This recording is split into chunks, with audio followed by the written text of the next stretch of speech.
I really need to go. I really need to go. I really should go to bed. I'm not going to bed right now. Not that simple. Not that simple when you got purpose and you just feel electric. So I want to deal with losing a few hours of sleep. Not many few hours, but enough hours of sleep. Because as an older man, I have a fantasy. I have a dream every day. You know what my dream is? I have many dreams, but you know what my main dream is? To go to bed at 8:30. Sweet bitches.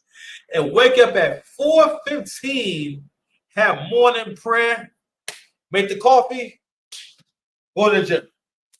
Come home, perfect nap. No, come home, have a long walk, completely peaceful. Serenity. Serenity now. That's a hard one for me. Pause if you need to. But hold on. I know I keep saying that I was raised by some great, honorable, clean, good chicken frying people. Good sweet potato pie. You know what? Listen, I need my next drawing to make me I don't need it all the time. Matter of fact, I might want to make sweet potato pie just off of principle.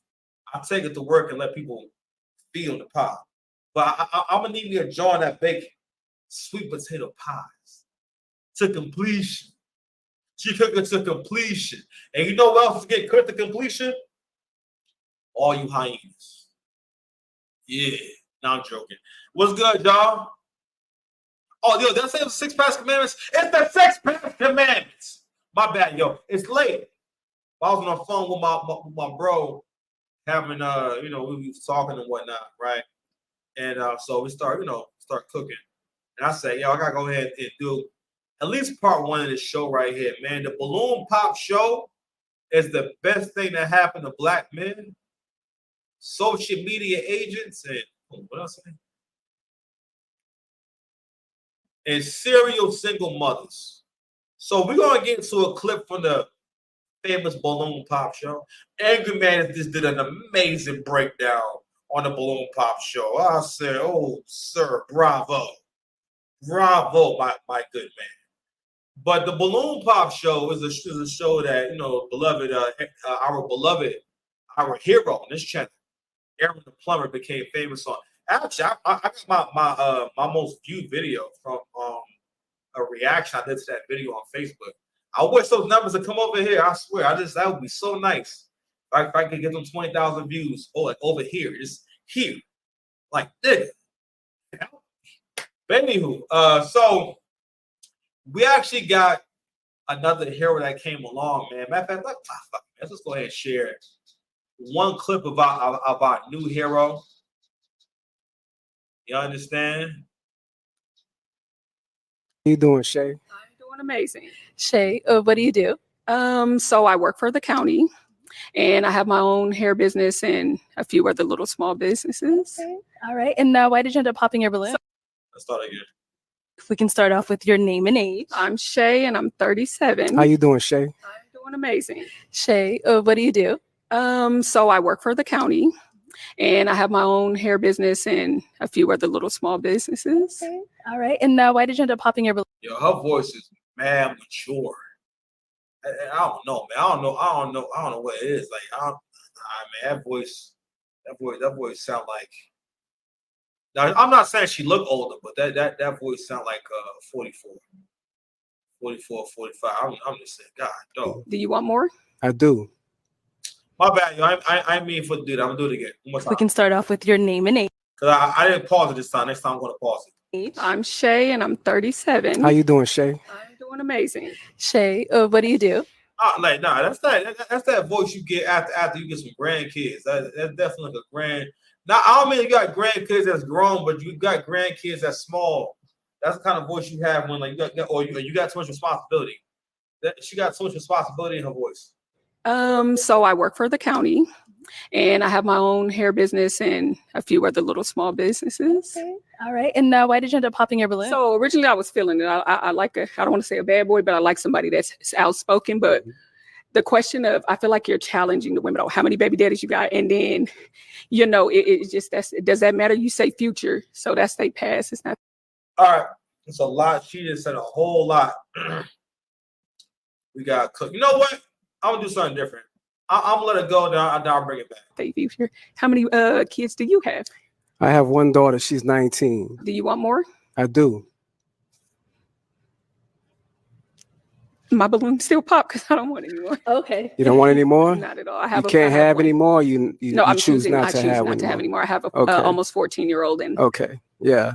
Well, the reason for me asking their past about the baby daddies, because it lets me know where they're going in their future. If you didn't want to have a baby daddy for the second time, then that lets me know that you was uncareful of what you're dealing with. do you necessarily Okay. believe that somebody's past is their past that don't determine their future? Not Because I mean, I can look at you and say like you made people make mistakes. And it could happen. I feel like once or twice, okay, some things become a choice, but no, your no, past no. doesn't determine. When it you. comes to once is a mistake. Twice, that's on you. Okay, so then say like you get into a relationship with somebody, you get See his hand. Saw his hand open and close. He said, "I think I caught that." married and things don't work. So then I guess you made a mistake. And then so you once is a mistake and then twice is, I don't believe in that because I believe things happen. Sweetheart, twice is on you. Okay. You but should have learned from that very first no, mistake. Okay. lessons are And So she hold on.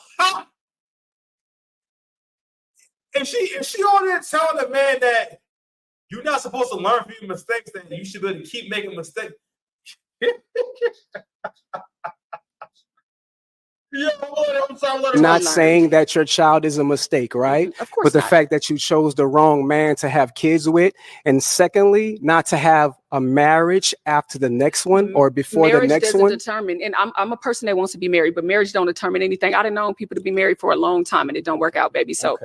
yeah, you are no, honey, but Okay. you're too aggressive now. No problem. Well, you know, the aggressiveness that comes from a Southern man, right? Baby, let me explain. And we something to stand on what we you. talking My roots about. come from Texas, so Okay, I'm from No. New Orleans. okay, so You know what I the mean? South, So the when battles you, of the South. All right, like I Brian. said again. Brian, let's move on. Let's okay, move on. Let's no move on. problem. Have a good day, love. We can start off with your name. All right. Yo. No, I'm just saying, it's just astounding how unprepared these people are for dating.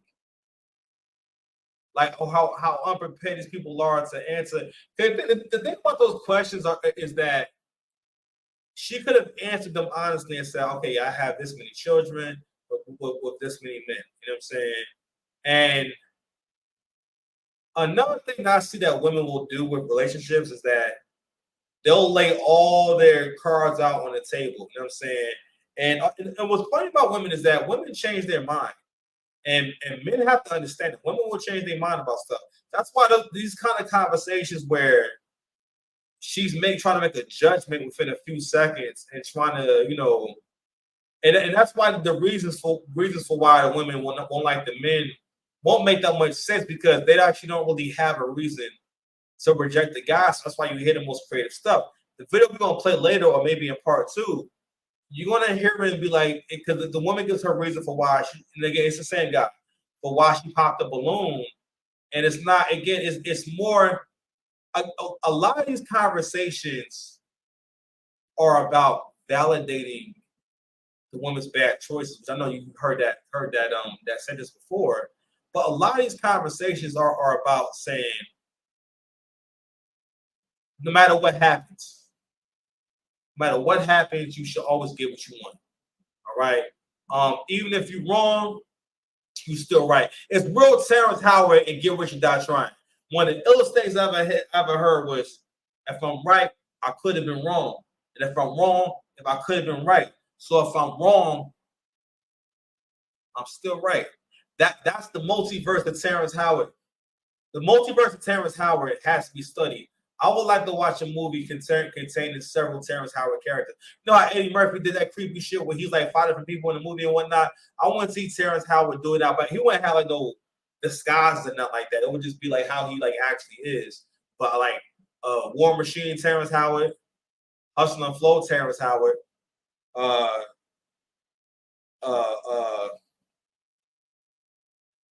Get Rich or Die Trying Terrence Howard, Crash Terrence Howard, and Best Man, Terrence Howard, all in one movie, and they gotta save the world.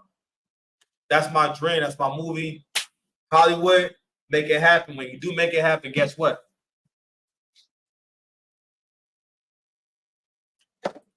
You owe me a check, my guy. So, where was I? So,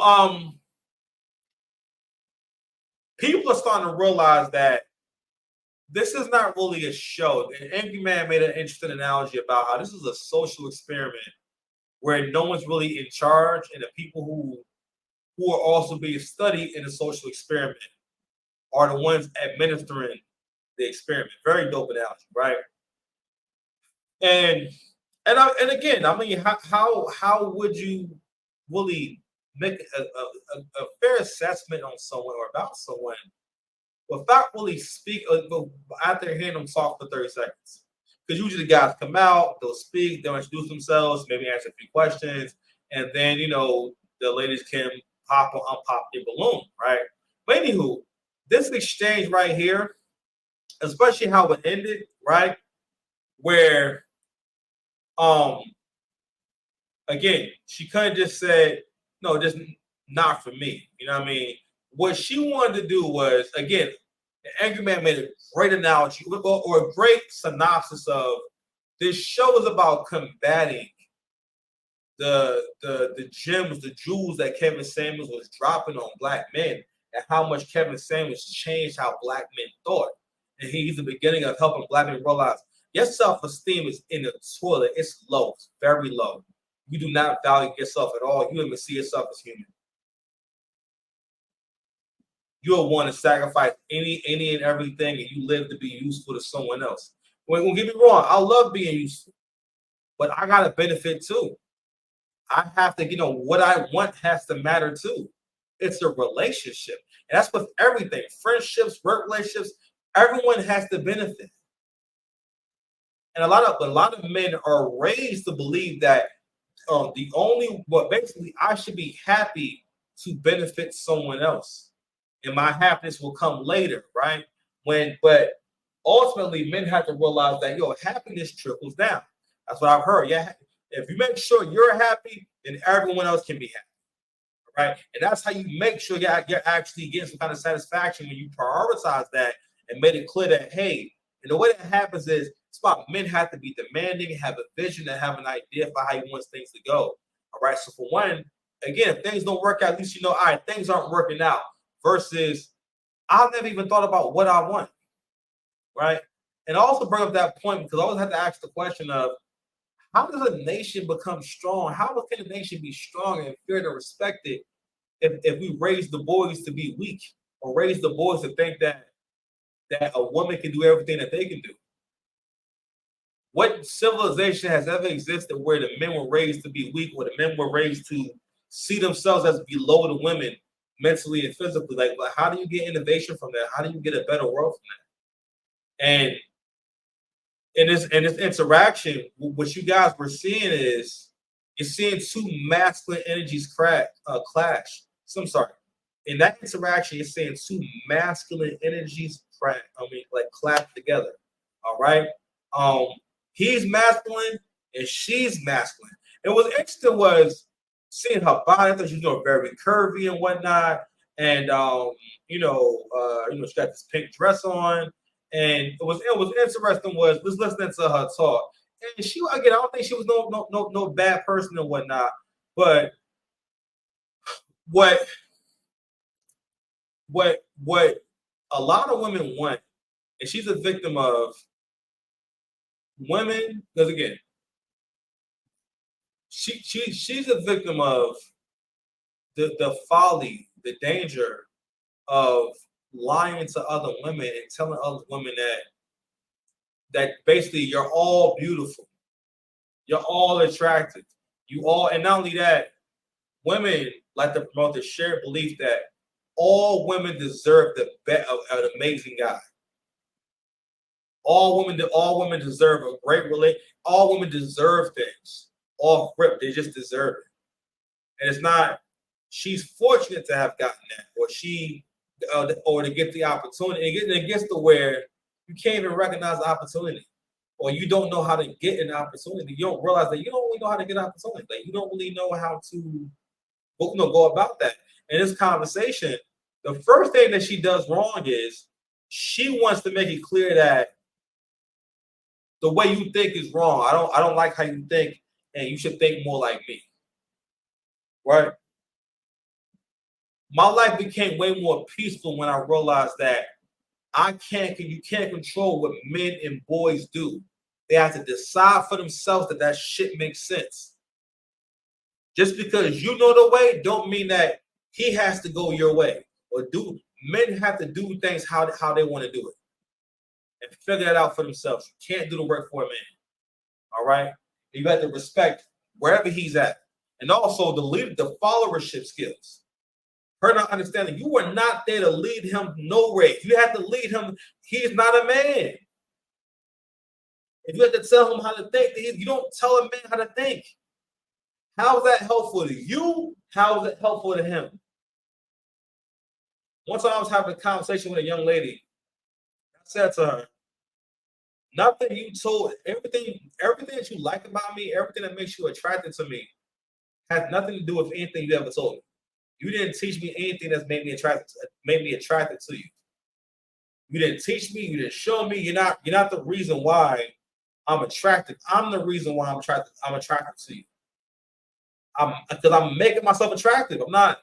It's not by mistake. It's not by accident. You know what I'm saying? So I'm just saying, right? But anywho, and this interaction, she's trying to establish dominance. And what's also interesting is that it's always interesting how a woman's size always translates into aggression. Bigger women are always more comfortable having a confrontation, always more impatient. And also, she sounded like she couldn't breathe in that dress. You know what I mean? Like she was out of breath that whole conversation. And again, I think she was built really nice, but you can still tell that out that was a bigger woman and whatnot. And another thing that I'm going to bring up is that the folly of a lot of, especially masculine Black women, is that they want to customize. They want to do everything that men do with women in a relationship. One part of that is the part of leadership is that all leaders have to kind of customize the people who are following them to them. That's how y'all accomplish the goal. They have to, you know what I'm saying? Every job, kind of for the most part, trains you guys to handle things the same way and speak the same. And it's a culture that's established, right? It's not like a random thing where you guys just show up there and everyone does their own thing. You do a lot of the same things. You have a common goal or some kind of common understanding. You kind of represent, but you all represent one thing. You know what I mean? Imagine how that would go if if you had a job and everyone has a completely separate agenda, independent from like why they're there, right? But anyway, this is also her not understanding that your job is to have a basic idea of what a good person is, how to recognize a good person, right? And also good things about someone, all right? Because again, women for the most part have to be very careful about who they show interest in or who they allow to be with them in a physical way, because again, they're vulnerable to them in terms of they got kids, they're around them, and all this type of stuff. And what was going on is, we know psychologically it triggers you to think that someone must be really special and they can turn down things that are good. Like, for example, if I'm out somewhere and whatnot, let's say we at work and everything, and someone brings me a beautiful Italian sub, and I say, "Man, you can have that, right?" And I ain't had lunch yet. I mean, at the very least, you would have asked the question of, why do you want the food? Like, you love that sandwich and whatnot. Like, why didn't you get a grace? And imagine like you've seen that happen, your mouth's watering. Let's imagine the sandwich is from a really famous place that everyone knows, right? And let's say, yo, they turn it down. You're going to be wondering why, you know what I mean? But imagine instead of turning it down, I'm like, I don't want that shit. Don't be bringing me that guy. I don't want that goddamn sandwich. Yo, get this shit out of here, right? Then it's like, what's wrong with the sandwich, right? And then you're thinking, I don't buy the sandwich on like when I get paid. That's my little reward. It's like a $20 sandwich. Like, you know, like what you like, why would you turn out a $20 sandwich? And it signals to you that they have that person having higher standards, or the person that says, man, listen, that sandwich is trash to me. I've had way better. I be going here. And like it's gonna signal to you that, oh, this person has higher standards. This person has, you know, they're worth more, or they have a higher value because of like, look at the standard that they set for themselves. All right. And I'll see this kind of play out where it's like it's overdone. It's overdone to the point where women are keeping themselves out of relationships. Now you hear this all the time, right? But this show also is a live case study of how women are keeping themselves single today and their reasoning. Because this isn't that far off from how it would be on a dating app, how it is on a daily basis. All right. And we have to realize that, yo, this mindset does not work, and it's gonna make us extinct. But anywho, I gotta go to bed, man. I just want to do a quick video, man, of the Balloon Pop show. I want to get into the piece on Kevin Samuels. I'll do that tomorrow. Y'all be safe. Y'all love y'all. Peace. Like, share, subscribe. See y'all later.